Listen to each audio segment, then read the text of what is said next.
Leave everything to do with the paperwork to me. After getting married, we started considering buying a home, but my husband left everything up to me. He probably disliked having his scarce time off consumed by work. On the other hand, I had a job but more free time, so I proceeded with everything as he had told me to. When I was about to finalize a property deal with the real estate agent, the agent said, "Your husband's name cannot be used for purchasing this property because his annual income is..." I was shocked to hear that. I had no idea his salary was that low. In the end, we changed the deed to my name and purchased the property. My name is Anne. I'm a 29-year-old web designer in my 7th year of this career. I quit the company I worked for right after graduation and have been freelancing since last year. Focused on my work, I never cared much about money. I've been investing my salary from my first job in stocks and building my assets. I have a husband, Mike, who is 5 years older than me. He works as a delivery driver in the transportation industry. Our meeting was something of fate. At a train station platform, he chased after me to return the wallet I had dropped without realizing.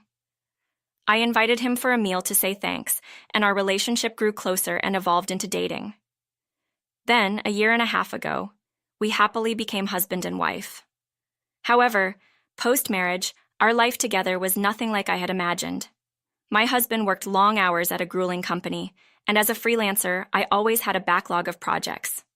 Currently, we live in an apartment under 400 square feet, but I've been thinking about moving into a house. I thought it might be a good motivation for both of our careers. Working in such a cramped space was stressful for me, so on his day off, I brought up the idea of buying a new house.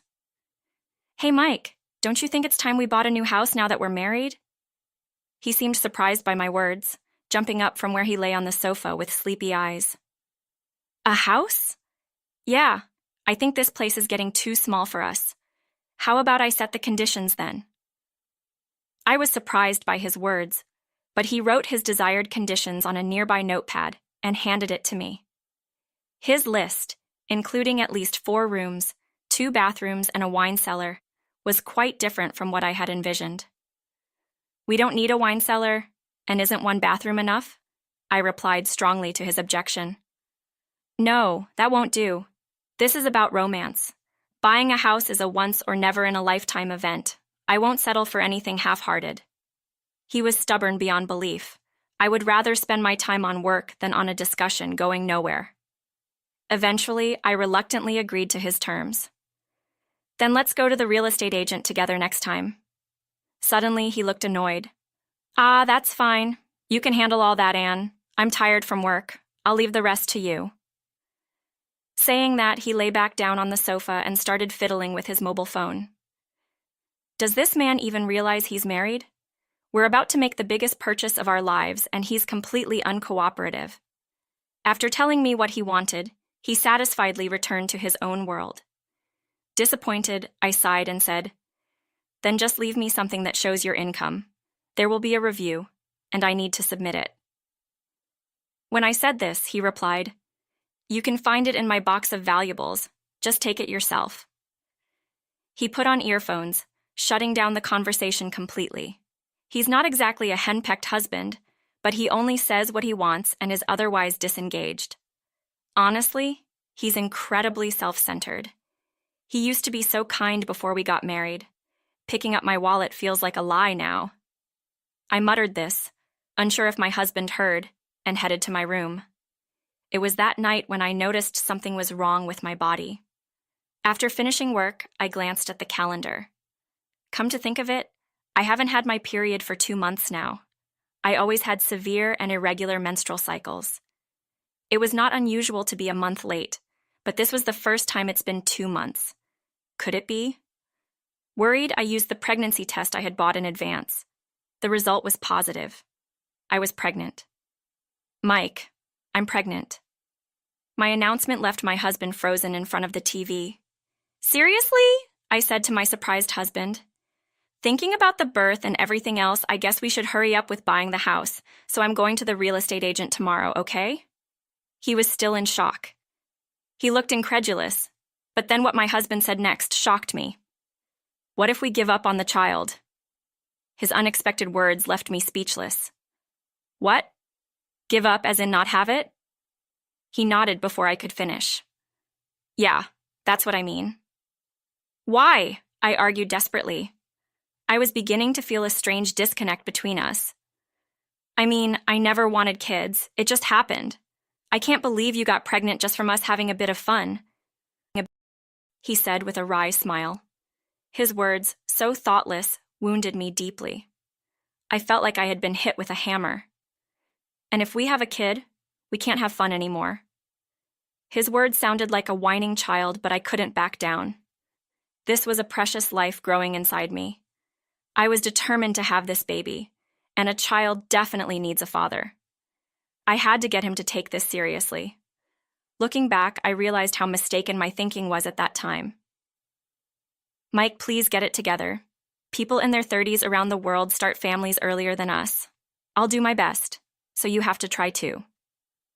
Perhaps moved by my passion, my husband reluctantly gave in. All right, it has been said. Hearing this, I felt somewhat relieved and visited the real estate agent the next day.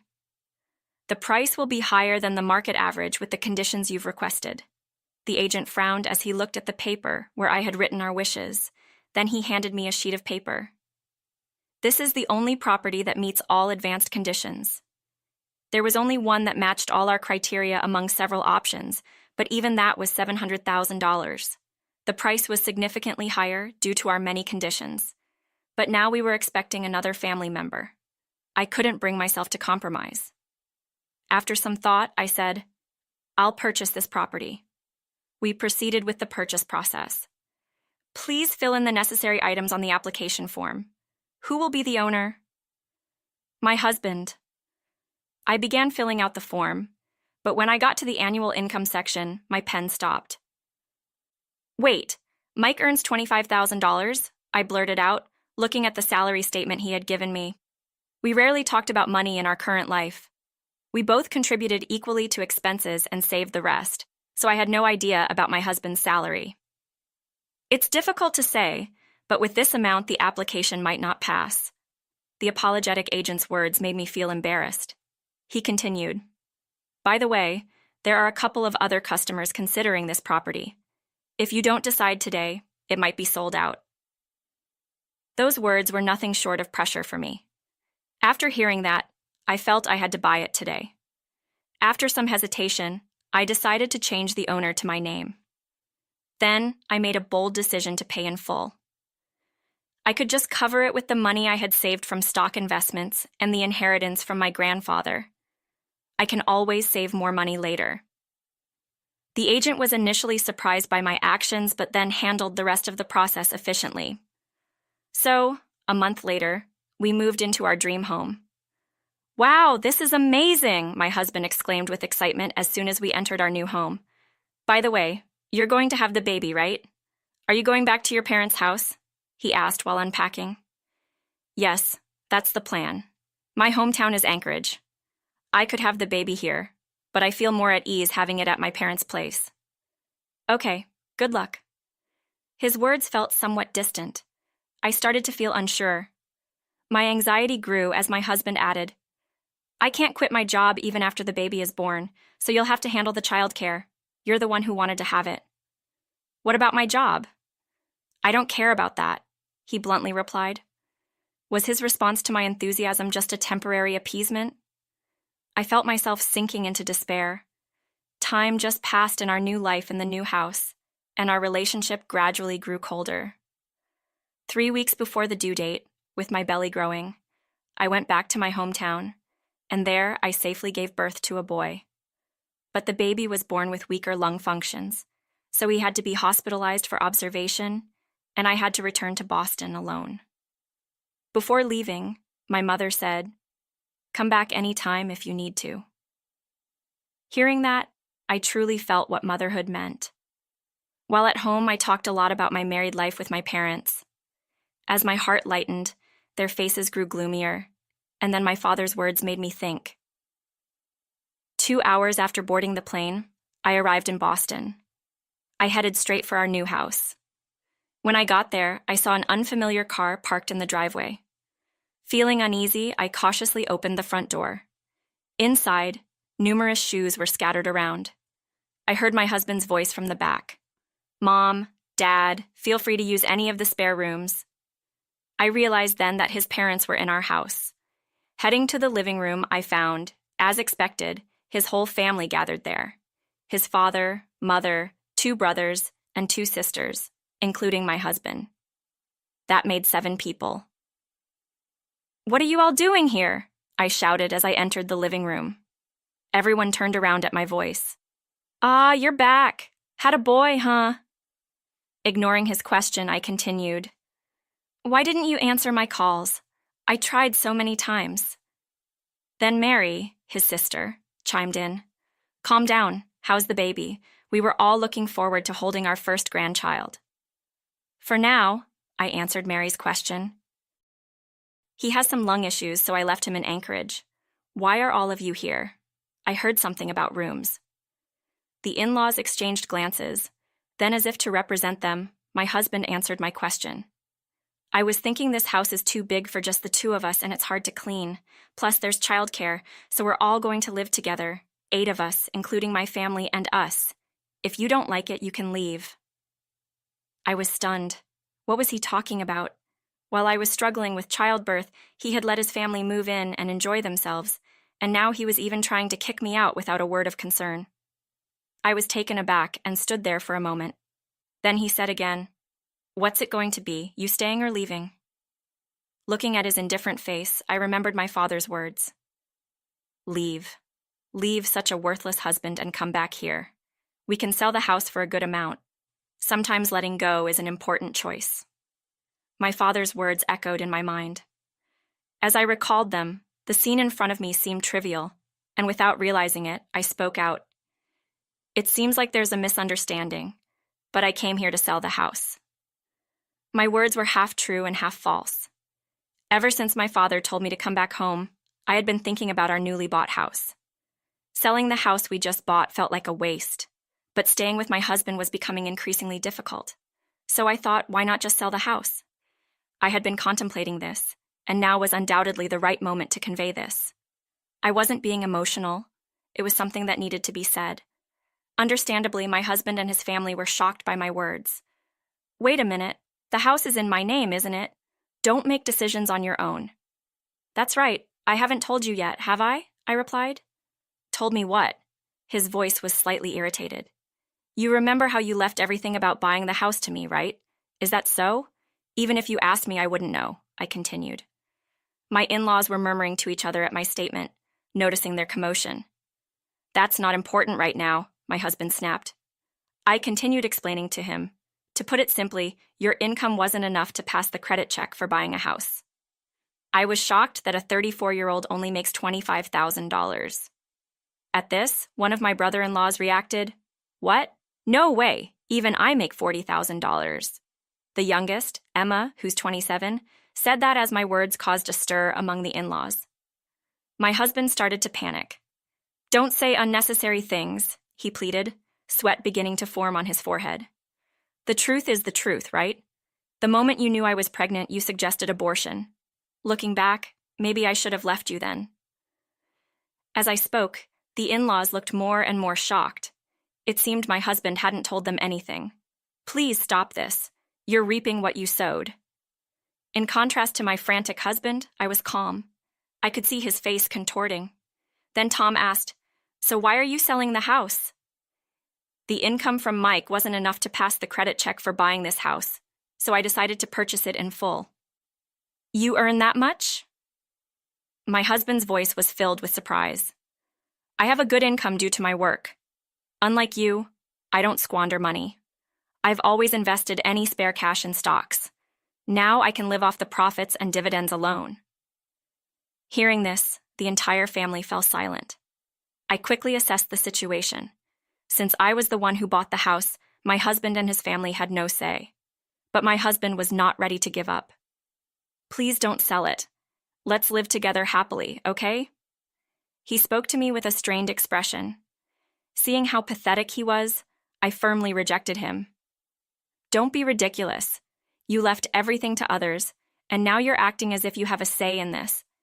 Keep your jokes to your personality. I won't forgive you for what you said about our baby. We're getting a divorce today." The word divorce clearly panicked my husband. All eyes of the in-laws were on him. Divorce? No, that can't be true. Why did you even think of living with your parents without consulting me? I finally voiced the question that had been bothering me. I wanted to do something filial for my parents. I thought it was something I could do. It was my father-in-law who reacted to my husband's statement. "Don't be ridiculous. It's not filial to take advantage of someone else's hard work and effort." "That's right. We came here half thinking you bought the house yourself, but this is just betrayal. My brother is the worst. I can't believe this." Surprisingly, my husband started getting attacked by his entire family before me. He was visibly shrinking in size. "Please stop this," he weakly pleaded. But everyone was clearly fed up with him. Then both of my in-laws turned to me and deeply apologized. "We're terribly sorry for our son's behavior. We'll leave quietly." "How when you can do as you please with him?" "Mom," my husband said weakly. "Be quiet," his mother sternly replied. His body trembled at her words. He looked like a male lion being expelled from the pride. There was no charm left in him, either as a man or as a husband. I then said, "You see now, right? You and I live in different worlds. Chase your own dreams alone. Goodbye. Let's discuss the rest legally, including child support." To him, after that, my husband slowly collapsed to his knees and remained motionless for a while. 2 days later, my husband and I signed the divorce papers. Next, we planned to discuss child support.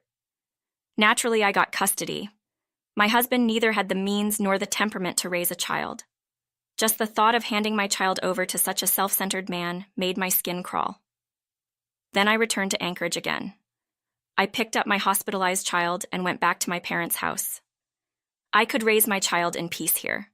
Thankfully, my work is all online, so I'm not bound by location. Now I can live freely and comfortably.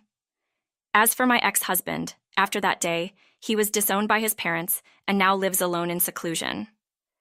I still keep in touch with my former in-laws, so I hear about his situation.